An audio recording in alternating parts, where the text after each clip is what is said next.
Le 10 août 1792, les gardes suisses de Louis XVI sont massacrés aux Tuileries. C'est un crime qu'il faut expier, comme le rappelait Crétino Joly dans son histoire du Sonderbund. La Révolution trouva une centaine de républicains suisses qui furent formés dans les clubs de Paris, dont Pierre Hox, inspiré par les Illuminés de Bavière, grand défenseur des droits de l'homme, qui a grandement contribué à insérer les principes de la Révolution pour préparer la Suisse moderne. C'est l'un des fondateurs de la République helvétique, petite sœur de la République française. À ses côtés, nous trouvons deux francs-maçons, Frédéric César de la Harpe, vaudois, précepteur du tsar Alexandre Ier, et Pierre-Maurice Glaire, conseiller du roi Stanislas II de Pologne. Il tente de convaincre le général Bonaparte de susciter une révolution dans la Confédération. L'objectif premier est de renverser les aristocraties des villes-cantons. 1798, la Suisse est envahie par la République française. Elle devient la République helvétique. Le but, créer une Suisse unitaire avec un seul pouvoir centralisateur. Berne et ses confédérés avaient essayé de résister sous la conduite du général Louis d'Erlach. De violentes réactions éclatent aussi auprès des cantons forestiers d'Uri-Schwyz et Unterwald, dont une insurrection qui fut menée l'été 1798 par le capucin Paul Stiger à Nidwald. La Révolution a engendré des républiques à son image. Nous avons la naissance du canton de Vaud et d'Argovie. N'ayant pas réussi dans leur premier projet d'unification, ils voulurent faire prêter serment aux confédérés à la constitution helvétique sous peine de perdre leurs droits. Résistance des cantons forestiers, 1600 hommes portèrent un défi à toute la République française. Louis d'Erlach, en parallèle, en tête de 1300 hommes, prirent Holton et Soleure et marchent sur Berne. La République helvétique capitule. Les Suisses obtiennent de Bonaparte une nouvelle constitution. Un système égalitaire et notions modernes de la liberté sont introduites dans l'essence politique de la Suisse. On supprime les fondements de l'ancien régime. Cependant, nous trouvons le retour de l'aristocratie à Berne et Fribourg, l'obligation d'appartenir aux corporations de métiers, l'exclusivisme confessionnel qui donne le droit politique à la seule religion d'État. Quoique l'acte de médiation ne répondit pas entièrement aux vœux de la vieille Suisse, elle l'accepta néanmoins. En 1814, Fribourg établit le droit du patriarcat et se rallie avec Berne, Soleure et Lucerne. Nouvelle constitution cantonale préparée par d'anciens patriciens, dont Jean-François Dufléguer, contre-révolutionnaire fribourgeois. Cependant, Alexandre Ier veille sur cette diète et souhaite que Vaud puisse rester, entre guillemets, libre. En 1814, nous avons le traité de Paris, qui reconnaît l'indépendance de la Suisse. Et le congrès de Vienne garantit sa neutralité. Nous avons aussi l'entrée du Valais, Neuchâtel et Genève au sein de la Confédération. En France, c'est la Restauration, la monarchie constitutionnelle. En Italie, la naissance des sectes des carbonaristes. 1815, le 8 septembre, naissance de Marguerite à la Pierrat, commune de Chavannes-les-Forts, paroisse de Sivirier, dans le canton de Fribourg, en Suisse. Le 9 septembre, elle reçoit le baptême dans l'église Saint-Sulpice de Sivirier, sous le nom de Marie-Marguerite. 1832, révision du pacte de 1815. Le pacte de 1815 n'était pas parfait, mais il permettait, s'il était fidèlement respecté, d'assurer à la Suisse de longues années de paix et de prospérité. Il fut, dès son origine, vivement attaqué. Le 18 juillet, apparition de Notre-Dame à la rue du Bac. 10 jours après, c'est la Révolution de Juillet et chute des Bourbons. En 1830, rue du Bac, Catherine Labouré, une année avant les apparitions, aurait reçu de Saint Vincent de Paul, puis de la Sainte Vierge, des révélations sur une prochaine révolution. Confirmée par les Trois Glorieuses, renversement de la monarchie. On trouve, sans aucun doute, la secte des carbonaristes, condamnée par Pie VII en 1821. Les carbonaries ont principalement pour but de propager l'indifférence en matière religieuse. Ils veulent renverser ce siège apostolique. Cette secte enseigne qu'il est permis d'exciter des révoltes pour dépouiller les rois et tous ceux qui commandent. En 1820, les consignes étaient « Ce que nous devons demander, ce que nous devons chercher et attendre, comme les Juifs attendent le Messie, c'est un pape selon nos besoins. » On trouve Giuseppe Mazzini, dit le père de l'unité italienne, carbonariste en Suisse dès 1833. Le premier ministre autrichien dit de lui: j'ai dû lutter avec les plus grands des soldats Napoléon. Je suis arrivé à mettre d'accord entre eux les empereurs, les rois et les papes. Personne ne m'a donné plus de tracas qu'un brigand italien, maigre, pâle en haillons, mais éloquent comme la tempête, brûlant comme un apôtre, rusé comme un voleur, désinvolte comme un comédien, infatigable comme un amant, qui a pour nom Giuseppe Mazzini. La révolution de juillet 1830 avait en effet porté Louis-Philippe sur le trône, si bien que la France n'était plus seulement le refuge habituel pour les exilés politiques, elle était également devenue une monarchie libérale, qui suscitait beaucoup d'espoir chez les patriotes italiens, qui s'imaginaient que la dynastie d'Orléans pourrait envoyer ses armées révolutionnaires en Italie, comme elle l'avait fait en 1796. Or, Mazzini est déçu. Il ne trouve pas en France la liberté et la protection qu'il cherchait, et il quitte l'Hexagone en 1833, poursuivant son exil en Suisse et en Angleterre. Il fonde à Berne le mouvement révolutionnaire Jeune Europe et à Villeneuve le mouvement Jeune Suisse. Notre-Dame nous a donné un outil qui est la médaille miraculeuse. Ses mains, couvertes de bagues, ornées de pierres précieuses, sont ouvertes, tournées vers la terre, mais certaines, nombreuses, sont comme éteintes. Dans une locution intérieure, Catherine entend l'explication. Ce sont les symboles des grâces que Marie obtint aux hommes. Je le répands sur les personnes qui me le demandent. Puis, l'apparition se modifie. Dans les mains, maintenant jointes, apparaît un globe terrestre que la Vierge élève vers le ciel. Catherine distingue une autre sphère terrestre sur laquelle la Vierge se tient, où apparaissaient continents et pays. Une clarté paraît se concentrer sur un point précis. La voix intérieure révèle que ce point est la France, le royaume de Marie, à laquelle sa reine veut continuer sa protection malgré la Révolution. Les sociétés secrètes devaient occuper une position forte et avantageuse qui pût dominer les pas limitrophes. La Suisse est parfaite. La Suisse devint l'entrepôt, le centre de toutes les sociétés secrètes. En Suisse, les francs-maçons, sous le couvert des radicaux, jugèrent que le moment était venu de passer à l'action. Les cantons gouvernements aristocratiques de Zurich, Bâle, Fribourg, Lucerne, Soleure succombèrent les uns après les autres à des émeutes de rue. Infestation des sociétés secrètes en Suisse et tout ce qu'elles avaient de prometteur pour combler la Suisse de joie et de prospérité. Cédant à leurs sollicitations, la Diète accepta une révision du pacte. C'est la naissance de la Suisse libérale. Et en France, la montée sur le trône du libéral Louis-Philippe Ier. Nous trouvons, chargé de la révision du pacte, Pellegrino Rossi, un libéral, qui accepta le 15 septembre de constituer le gouvernement de Pie IX, où il dirige les ministères de l'Intérieur et des Finances. Les objectifs de son programme sont l'abolition des privilèges, la suppression des exemptions fiscales, la séparation des pouvoirs ecclésiastiques et civils. 2 mois plus tard, très exactement le 15 novembre 1848, il est assassiné d'un coup de poignard dans la gorge dans le palais de la Chancellerie. Sa mort ouvre la voie à l'émeute, à la fuite du pape Pie IX, à la proclamation de la République romaine. En 1835, Marguerite exerce le métier de couturière. Elle exerce cette profession toute sa vie. D'après le témoignage des siens, elle se lève déjà vers 3 heures du matin pour filer le chanvre au rouet.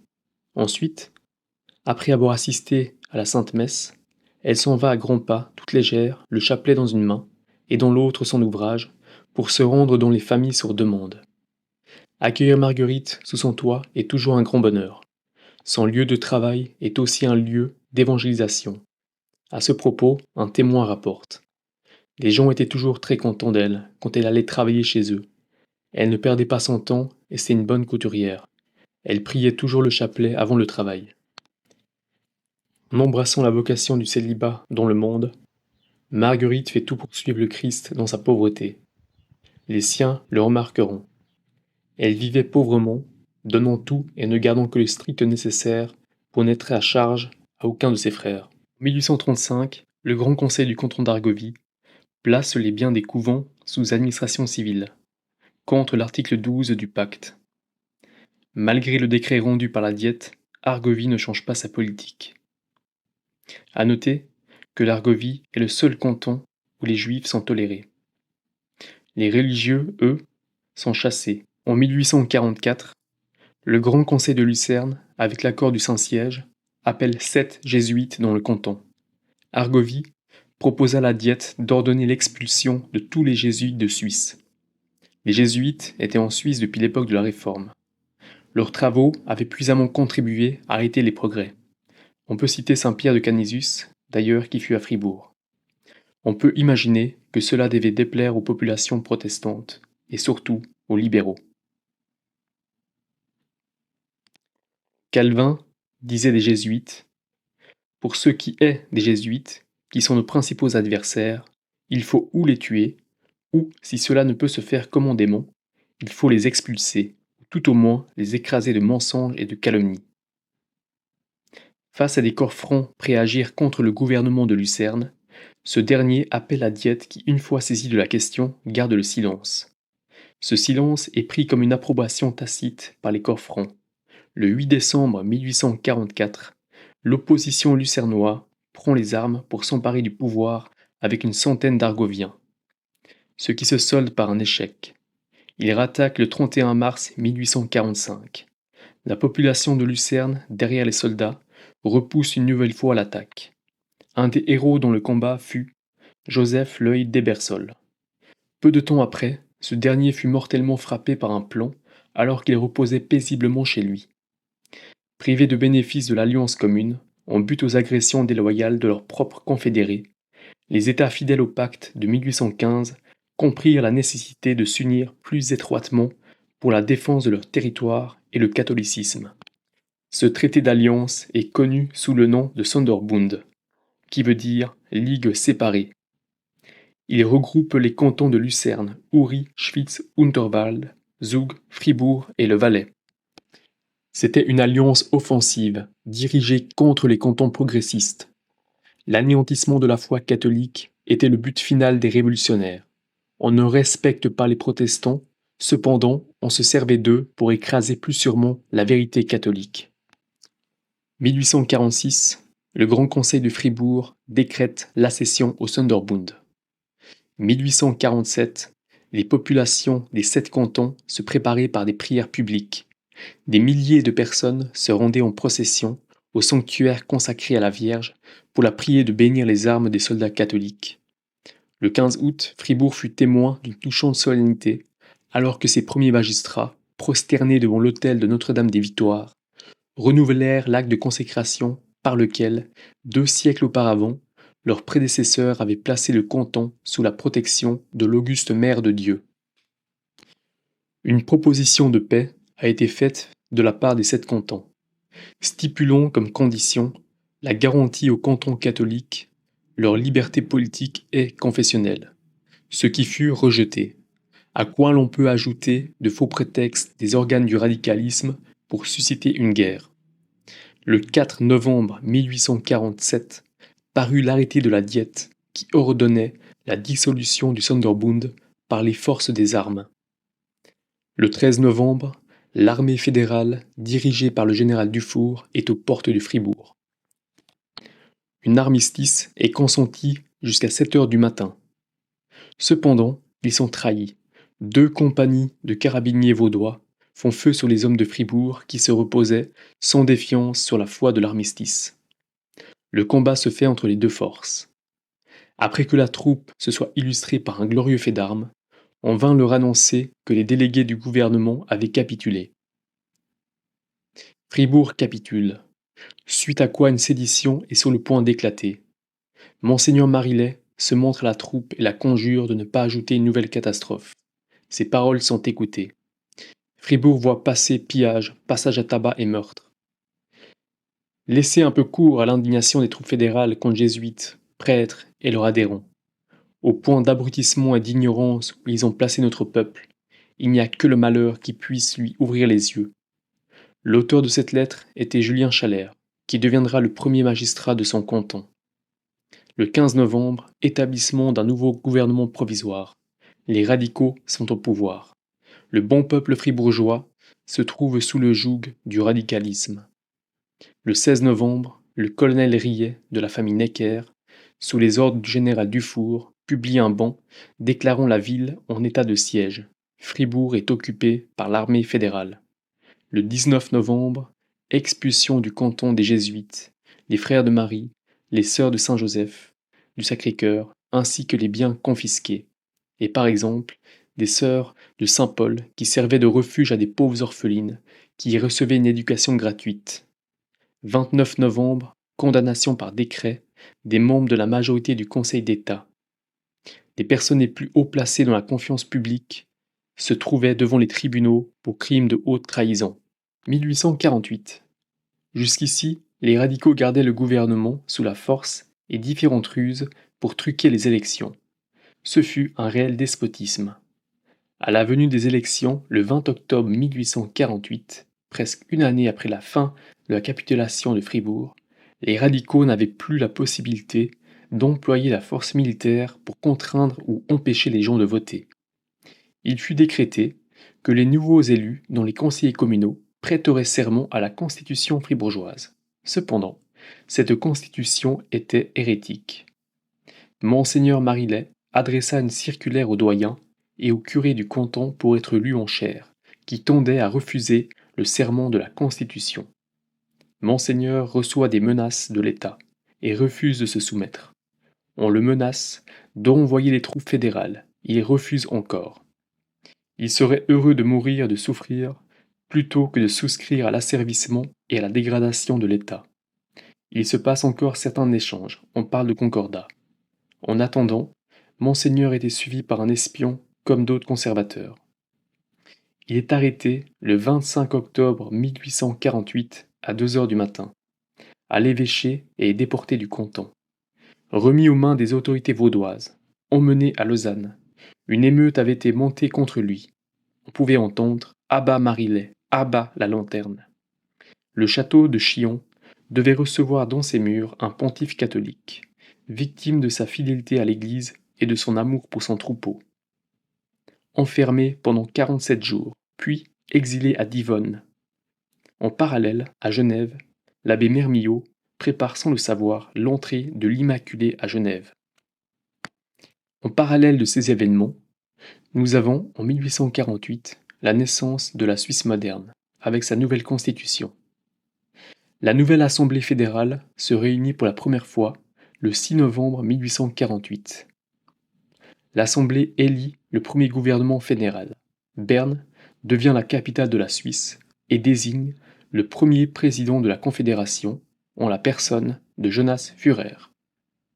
Membre de la loge Acacia de Winterthur, nommé grand orateur de la Grande Loge suisse Alpina en 1844, avant de devenir, 4 ans plus tard, le premier président de la Confédération. Il participe activement à la rédaction de la nouvelle Constitution, en tant que président du Conseil.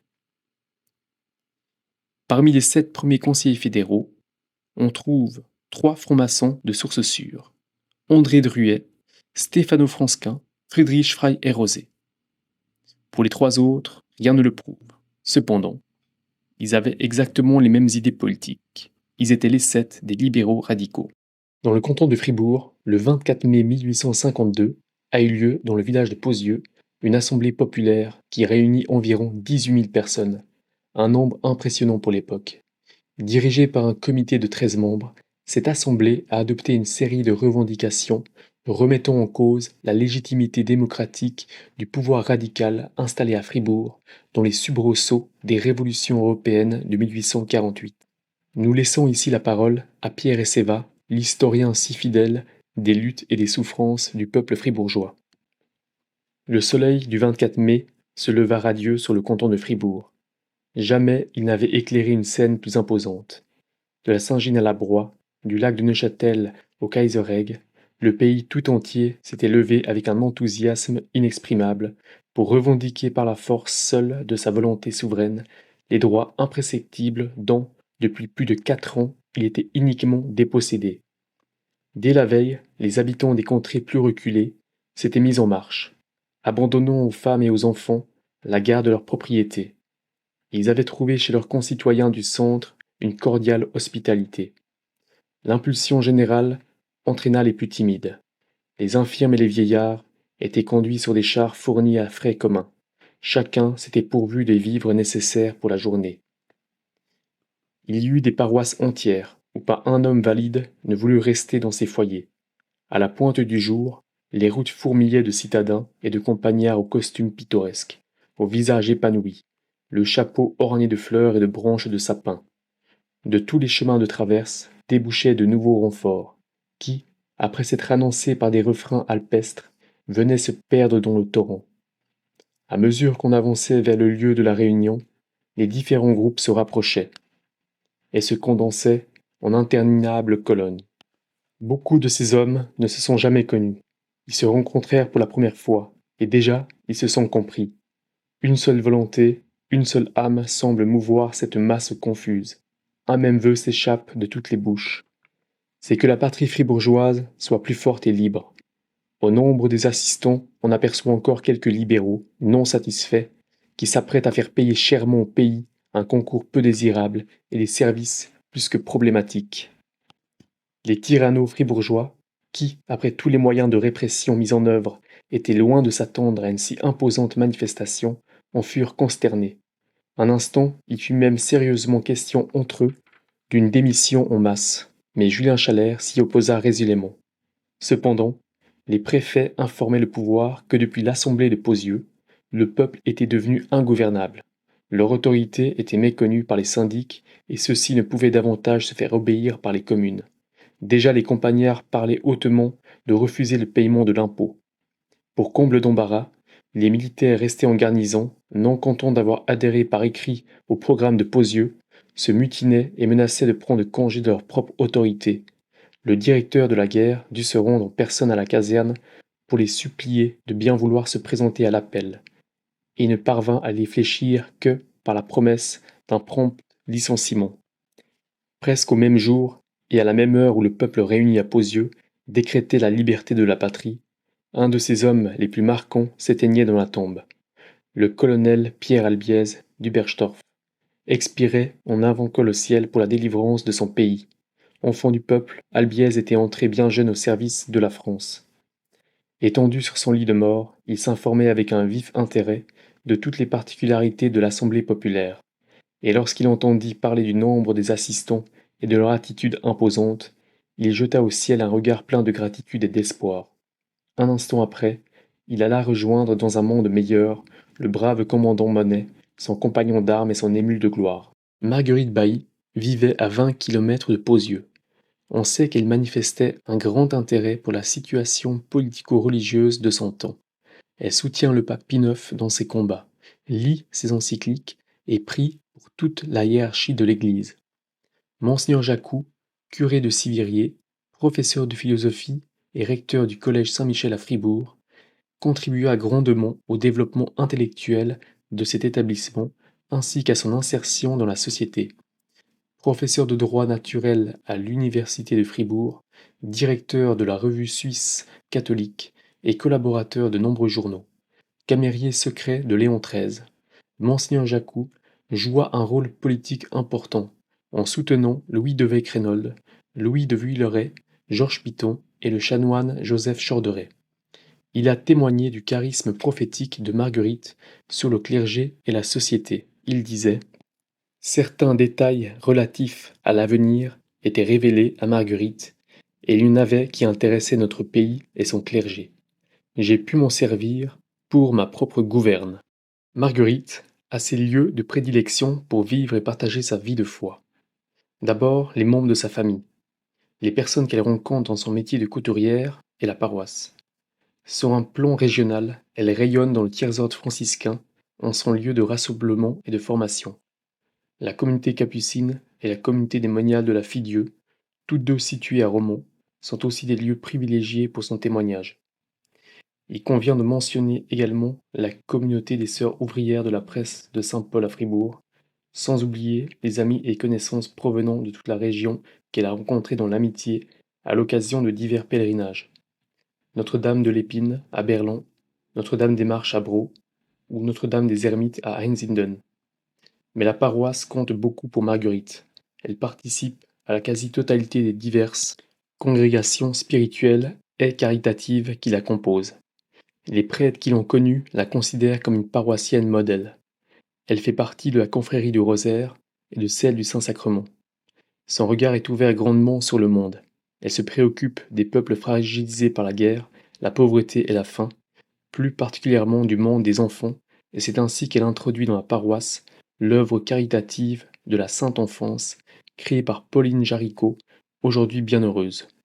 Œuvre qui a pour but de soutenir les enfants des pays défavorisés, en érigeant des dispensaires, des écoles, etc. Dans ce même ordre d'idées, elle propose dans la paroisse un mouvement de la propagation de la foi intitulé Organe de soutien à l'évangélisation en terre de mission. Le 8 décembre 1854, le pape Pie IX proclame le dogme de l'Immaculée Conception. Or, ce jour-là, Marguerite entend les cloches de son village, mais elle ne peut se rendre à l'église. Elle gît au fond du lit, moribonde. Un cancer aux intestins la ronge depuis plusieurs mois. Elle attend le passage, puisque condamnée d'après son médecin. La souffrance de Marguerite est d'être sans cesse obligée de se dévêtir et de montrer son corps devant le médecin, ce qui est difficile pour sa pudeur. Alors, dans un élan de foi, elle se tourne vers la très sainte Vierge, lui demandant non pas la guérison, car elle désire tant rencontrer notre Seigneur Jésus-Christ, mais une solution pour éviter de dénuder son corps, ce qui lui est totalement insupportable. Soudainement, une sève de jeunesse nouvelle inonde tout son être. Le mal disparaît et les forces reviennent. Marguerite est miraculeusement guérie. Au retour de la messe, sa famille est stupéfaite de la voir assise, radieuse sur le fourneau. Peu après, semble-t-il dans la même journée, elle reçoit les stigmates dans ses mains, ses pieds et sa poitrine. Parmi ses contemporains, beaucoup s'accordent pour dire qu'elle a eu les stigmates peu après sa guérison, sans toutefois pouvoir donner la date exacte. Ils se sont aperçus que son attitude est devenue plus intérieure. Certaines manifestations au caractère un peu étrange ont suivi. Par exemple, du jeudi soir au vendredi, en fin d'après-midi, elle se trouve toujours souffrante et alitée. Il remarque aussi qu'elle porte des mitaines aux mains, même en été. Certains ont tenté de sonder le secret, mais Marguerite, toute discrète, détourne la conversation avec douceur et délicatesse. Progressivement pourtant, la nouvelle se répand, car des intimes l'ont surprise chez elle, dans les extases où elle revit la passion, et ils ont découvert ses mains stigmatisées. Un témoin, membre du clergé, monsieur le doyen Pilou, affirme qu'il aurait pu tourner le bout de sa canne dans les plaies. D'autres ont perçu, comme chez saint François d'Assise, la pointe d'un clou. Même stigmatisée et fragilisée dans sa santé, Marguerite fait tout cependant pour se rendre à la messe du dimanche, et si possible en semaine. Lors d'un de ces jours de grande fatigue, il arrive un événement extraordinaire. Le ciel s'ouvre à la Pierra, jusque dans la chambre de Marguerite, et un ange vient la réconforter par la Sainte Communion. Nous devons rappeler que Marguerite Bailly avait une très grande dévotion envers le Sacré-Cœur de Jésus et le cœur immaculé de Marie. Mais depuis l'expérience de la stigmatisation, Marguerite est conviée à vivre la Passion du Christ. Tous les vendredis, et particulièrement le vendredi saint à la 9e heure, c'est-à-dire à 15 heures, elle est transportée dans un sommeil extatique. Ce phénomène mystique dure 20 minutes environ, pour atteindre une heure pleine à la fin de sa vie. Il attire de nombreuses personnes, surtout le vendredi saint, ce qui oblige le curé du village à mettre un peu d'ordre. La voisine de Marguerite, Marie Ménétré, qui a assisté à plusieurs extases, relate. Tous les vendredis et tout le carême, Marguerite était vraiment malade. Elle paraissait souffrir beaucoup intérieurement. Les souffrances se manifestaient par d'abondantes sueurs. Les douleurs redoublaient pendant la semaine sainte et surtout au s'approche du vendredi saint. Ce jour-là, vers 3 heures de l'après-midi, Marguerite perdait l'usage de ses sens et toute vie naturelle paraissait éteinte en elle. Cet état durait jusque vers 4h30. Je l'ai même vue dans cet état pendant plusieurs années. Monsieur le curé de la paroisse assistait habituellement à cette scène. Marguerite avait une grande dévotion pour Notre-Dame des Douleurs. Un jour, elle offre à sa filleule, mère Ludegarde, au monastère de la Fille-Dieu, un tableau de la Mater Dolorosa. et dit ceci: Tenez, de toutes les images de la Sainte Vierge, c'est la plus ressemblante à la mère des douleurs que j'ai vue dans le chemin de la croix. Elle dit encore au monial de la communauté: Honorez beaucoup Notre-Dame des Sept Douleurs. Jamais vous ne pouvez comprendre ce qu'elle a souffert pour nous. Le 22 février 1860, Marguerite Bailly est admise au tiers ordre de Saint François d'Assise sous la responsabilité de la communauté des Capucins de Romans. Elle a des liens spirituels très forts avec l'un des membres de la communauté, le père Apollinaire d'Ailon, qui eut la grâce d'assister à l'une de ses extases du Vendredi Saint. Le 22 février 1861, alors qu'elle est bien familiarisée avec la spiritualité de saint François d'Assise, Marguerite prend un engagement concret dans l'église des Capucins de Romans, en faisant promesse de vivre la règle de vie du troisième ordre, celui des laïcs franciscains. Une grande amitié, les sœurs de saint Paul. Cette communauté nouvelle, au service de la presse catholique, est très chère au cœur de Marguerite. Que de fois n'a-t-elle pas entrepris ce voyage de Fribourg à la rue de Morat, pour une visite où elle est accueillie comme une sœur par les religieuses. Marguerite les réconforte dans leur vie spirituelle et les encourage dans leur apostolat. Elle participe aux enseignements du fondateur, le chanoine Joseph Chorderet. Il y a toujours eu entre lui et elle une connivence, une admiration mutuelle.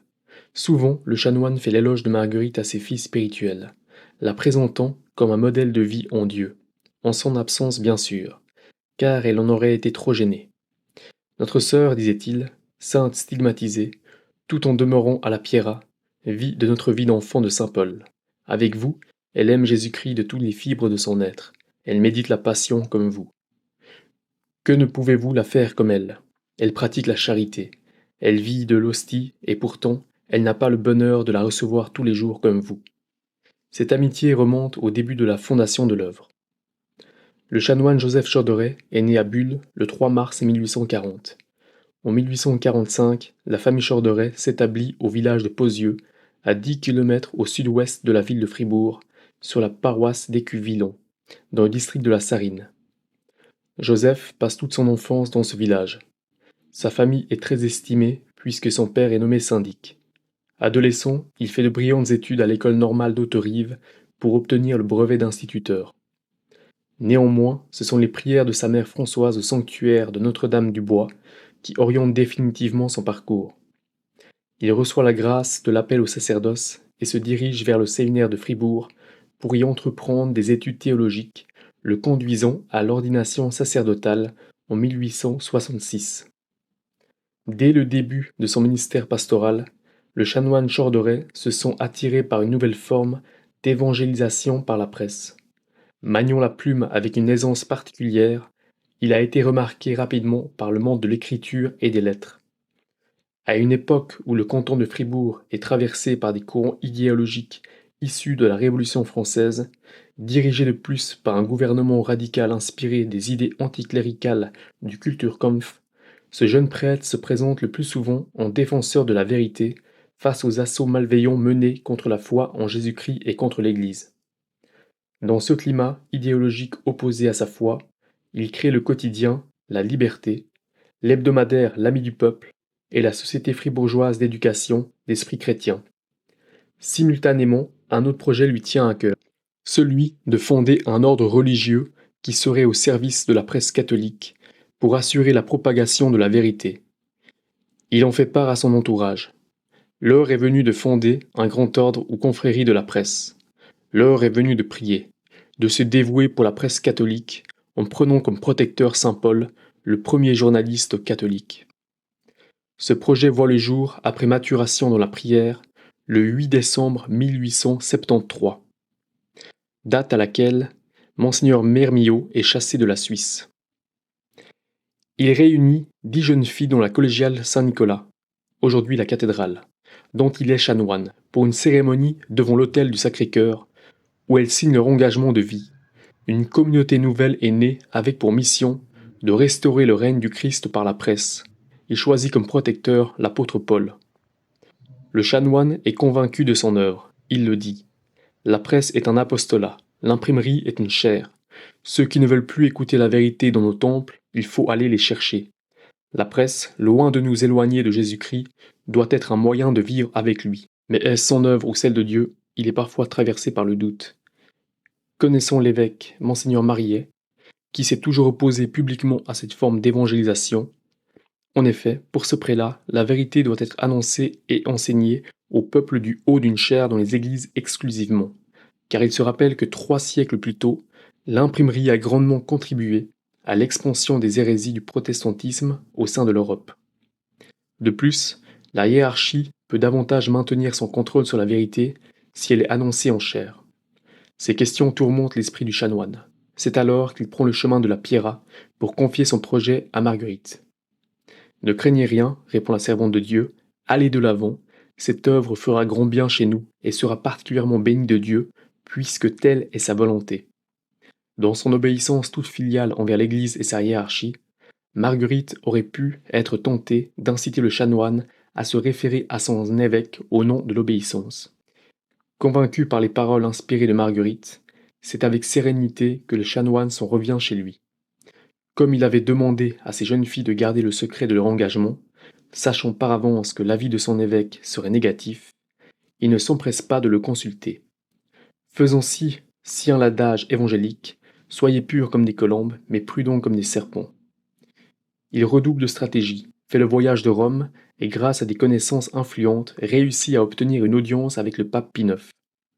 Le pape bénit son œuvre en disant « C'est une bonne chose, allez, n'ayez pas peur ». Heureux de cette bénédiction, le chanoine Chorderet a des ailes pour revenir à Fribourg et fait divulguer la reconnaissance pontificale dans tous les journaux, au grand mécontentement de son évêque. Monseigneur Marillet connaît bien Marguerite. À la demande de mère Ludgarde Ménétret, il lui a donné l'autorisation d'entrer en clôture au monastère de la Fille-Dieu pour qu'elle participe à la retraite annuelle des moniales, pour qui il a un grand respect. Néanmoins, il est fort contrarié par l'intervention de Marguerite au sujet de la fondation du chanoine et par les liens étroits qui se sont tissés entre eux. Cette contrariété s'exprime ouvertement en 1878 lors d'une visite pastorale à Sivirier. Il convoque Marguerite au moment du repas à la cure. Elle franchit le seuil de la salle où les convives festoient avec Monseigneur. Pour l'humilier, l'évêque la laisse debout sans rien lui dire, tout en mangeant pendant un long moment. Finalement, il lui adresse une seule parole. L'eau qui coule le plus profond sous terre, c'est la meilleure. Ces propos font certes allusion aux stigmates et aux extases qui attirent beaucoup de monde chez elle, ce qui inquiète l'évêque par crainte d'une éventuelle supercherie. Mais ils marquent aussi une vive réaction face à l'attitude positive que Marguerite manifeste à l'égard de l'œuvre de saint Paul. Marguerite avoue plus tard à quel point cette humiliation lui était droit au cœur. Elle serait rentrée sous terre. Elle a grandement souffert de cette remarque injuste de la part de cet évêque, pour qui elle prit tant. Elle s'en est confiée à l'aumônier du monastère de la Fille-Dieu, le père Hartmann, pour lui demander comment elle doit elle-même sanctifier l'amertume ressentie lorsqu'elle pense à ces humiliations et comment guérir la blessure profonde provoquée en son âme. Mais par la suite, convaincu de la sainteté de Marguerite, Monseigneur Marillet lui propose son vicaire général comme confesseur. Le propos de Monseigneur Marillet à l'égard de Marguerite s'explique par un contexte de tension des plus aigus avec le chanoine Chorderet. Tous deux sont hommes de conviction, certes, mais les chemins ne sont pas les mêmes, surtout dans la méthode d'évangélisation. Monseigneur Marillet a beaucoup de mal à accueillir la nouveauté au sein de l'Église. La fin de son épiscopat est marquée par une vive contestation. En 1879, Rome demande sa démission du diocèse. Et le 15 février 1880, c'est Monseigneur Cosondet qui lui succède. Quant au chanoine Chorderet, il poursuit son œuvre avec une foi intrépide. Sa communauté s'agrandit d'année en année et toute sa vie, au-delà même de la mort de Marguerite en 1879, il gardera d'elle un souvenir des plus lumineux. Souvent, il la cite lors de ses conférences et surtout lors des nouveaux engagements des sœurs qui se vivent toujours à la date anniversaire du premier, celui de la fondation, le 8 décembre. À cette même date, en 1886, soit 7 ans après la mort de Marguerite, il évoque encore son souvenir. Le 8 décembre 1873, où se réunissait le premier noyau, l'une ou l'autre d'entre vous y assistait, j'allais trouver Gothon, en parenthèse Marguerite, la stigmatisée de Sivirier pour savoir ce qu'il fallait faire. J'avais dit à la Sainte Vierge, si Gothon dit oui, on ira de l'avant, si elle dit non, tant pis. Nous ne voulions que la volonté de Dieu, et la volonté de Dieu dans l'obéissance. Gothon nous dit: Faites, c'est très bien, je veux entrer dans l'œuvre. L'œuvre était fondée. Même Gothon avait accepté d'être membre de l'œuvre. Le chanoine leur dit alors la prière personnelle de Marguerite qu'il connaît par cœur. Cette prière, comme nous la verrons, est toute teinte par la spiritualité du Sacré-Cœur. Il est certain que Marguerite en a saisi tout le message, lors de nombreuses conférences données par le chanoine à ses filles spirituelles, et dont le thème favori est le Sacré-Cœur. Plusieurs témoins évoquent la radieuse présence de Marguerite. Je vois encore cette personne à la physionomie intelligente, toute modeste et recueillie, respirant une paix impressionnante. À l'issue de sa conférence, Monsieur le chanoine la prie de dire quelques mots à ses enfants. Elle se lève, nous regarde bien, fait un geste très doux, et d'un ton ferme nous dit: Il faut tout faire pour la gloire de Dieu. C'est toujours avec une grande affection que le chanoine Chorderet insiste sur l'appartenance de Marguerite à la communauté naissante, comme membre externe sous le nom d'enfant de saint Paul. Les dernières années de vie de Marguerite. Les 6 dernières années de sa vie terrestre sont un véritable calvaire. Très souvent malade, Marguerite doit rester claustrée chez elle, entre le lit et la table de couture, où elle travaille quand elle le peut.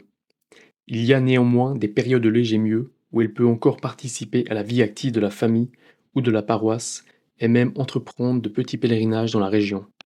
Maintes fois, Marguerite est surprise par des visiteurs, à genoux dans sa chambre, le crucifix à la main, le pressant sur son cœur dans un mouvement d'amour. Jusqu'à la fin de sa vie, le chanoine Joseph Chorderet est un visiteur fidèle. La situation conflictuelle avec son évêque, Monseigneur Marillet, ne s'est guère améliorée, bien qu'il ait reçu tous les encouragements du pape pour sa communauté nouvelle des Sœurs de Saint-Paul. Face à tant d'incompréhension, le chanoine traverse de longs désarrois proches de la dépression. Toujours, il repart de chez Marguerite, humainement et spirituellement régénéré. Il faut aller de l'avant, lui disait-elle, c'est l'œuvre de Dieu.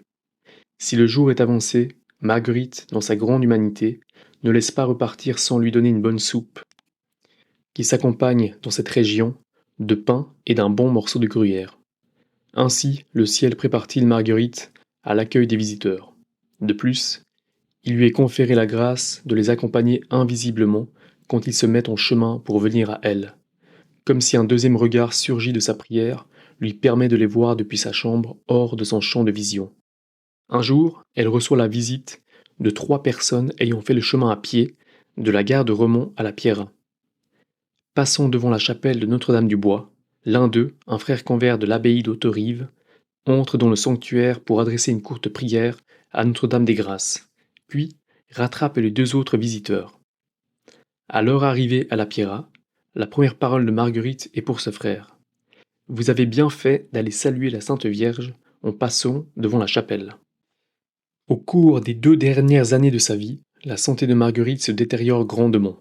Il y a l'âge, elle a dépassé la soixantaine, et son corps a été éprouvé, pour ne pas dire consumé, par les longues nuits de veille et de prière et par le jeûne. On sait que durant le carême, Marguerite ne prenait guère qu'une tasse de lait caillé, une infusion de mauve et de tilleul, et tous les 2 jours une légère panade. En dehors du carême, dans le courant de l'année, Marguerite se nourrissait très simplement. Elle ne faisait pas d'excès à table, pas de vin, jamais de viande. Cette mortification des sens l'a transformée. Elle qui était vive de caractère, avec le temps, elle est devenue profondément sereine et toute de paix intérieure. Elle sort de moins en moins de chez elle, et sa vie contemplative augmente en intensité. Elle se rapproche du ciel, réintègre le cœur de Dieu en plénitude, ce à quoi elle aspirait toute sa vie. Avant de devenir grabataire, Marguerite rassemble toutes ses forces pour entreprendre un dernier voyage vers la communauté nouvelle des Sœurs de Saint-Paul à Fribourg. Voyant l'état de Marguerite, le chanoine fondateur Chorderet et les religieuses comprennent, non sans un serment de cœur, que ce sera sa dernière visite à la rue de Morat. Lorsqu'elle les quitte, toute la communauté l'accompagne jusqu'à la sortie pour faire les derniers adieux à leur cher ami affilié de l'ordre, car chacun réalise que le prochain au revoir sera dans l'éternité. Tout émue, Marguerite descend lentement l'escalier. Elle se retourne, puis, avec douceur, elle fait un geste de la main en signe d'adieu, leur disant encore une fois: il faut tout faire pour la gloire de Dieu. Puis, le chanoine et ses filles spirituelles la voient s'éloigner pour reprendre le chemin de la Pierrat. Il faut tout faire pour la gloire de Dieu, est la dernière parole de Marguerite adressée à la communauté. Ces mots se graveront dans les cœurs tant il reflète toute l'existence de cette âme de feu. Quelques jours avant sa mort, Marguerite a la grâce de recevoir la visite du chanoine Joseph Chorderet. Instant émouvant où Marguerite réconforte et encourage une dernière fois le fondateur de son œuvre et sa communauté nouvelle qui ne cesse de s'agrandir. Afin de suppléer quelque peu à la famille et aux amis de Marguerite, qu'il assiste à tour de rôle, le chanoine fera venir 2 de ses religieuses à la Pierra pour l'accompagner dans ses derniers jours de vie terrestre. Le 27 juin 1879, après avoir reçu les derniers sacrements, elle rend son âme à Dieu. C'est le vendredi de l'octave du Sacré-Cœur, à 3 heures de l'après-midi. Elle a 63 ans, 9 mois et 19 jours. Elle qui avait tant prié, c'est dans la plaie de votre Sacré-Cœur que je désire rendre mon dernier soupir, et pleinement exaucé. Marguerite est conviée aux noces éternelles, les 3 heures de l'après-midi. Le 30 juin, elle est ensevelie ce lundi, fête de la commémoration de Saint Paul. Jamais on ne vit à Sivérié un si bel enterrement. Non seulement toute la paroisse, mais de nombreux prêtres et une grande foule des environs ont tenu à l'accompagner à sa dernière demeure. En 1852, avec l'Assemblée populaire de Pozieux, comme nous l'avons vu, c'est la chute du régime radical. Les conservateurs reprennent petit à petit le pouvoir et révisent la Constitution en y supprimant les articles anticléricaux. Avec différents soutiens, comme le soutien de la Liberté, le journal, et sur diverses associations catholiques comme le Pius Verein, l'association Pie IX, avec comme secrétaire général à Fribourg le chanoine Chorderet, ou d'autres associations créées par le chanoine comme le Cercle catholique. L'Assemblée de Pozieux est donc récupérée par l'association de Pie IX. La section fribourgeoise décide en 1884 de tenir ses assises annuelles à Pozieux, avec la bénédiction de Monseigneur Mermillot. Suite à quoi, le chanoine propose l'érection d'une chapelle, la chapelle du Sacré-Cœur de Pozieux, destinée à perpétuer le souvenir de l'Assemblée populaire de 1852 et comme symbole du combat pour soutenir la vraie foi. Suite à quoi, nous avons la consécration au Sacré-Cœur du canton de Fribourg avec toutes ses autorités religieuses et civiles, par Monseigneur Mermillot, qui deviendra plus tard le cardinal Mermillot. En 1886, avec le soutien du chanoine, accède au pouvoir Georges Piton. C'est la naissance de la République chrétienne. Autrement dit, c'est le règne du Christ-Roi à Fribourg. En 1889, le chanoine Chorderet confonde l'université de Fribourg avec le père dominicain Berthier et Georges Piton.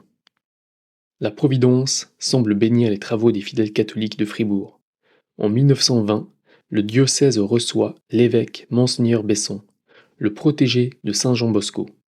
Cet évêque, grand dévot de Notre-Dame de Fatima, consacrera le canton avec toutes les autorités religieuses et civiles au cœur immaculé de Marie, conformément à ses demandes à Fatima. En 1937, suite à l'initiative Fonjala, qui visait à interdire la franc-maçonnerie et les sociétés secrètes en Suisse, Fribourg est le seul canton à avoir la majorité lors de ces votations. Ce sera Monseigneur Charrière, successeur de Monseigneur Besson, qui approuvera canoniquement la fraternité sacerdotale Saint-Pie X et qui encouragera Monseigneur Lefebvre dans son œuvre d'église.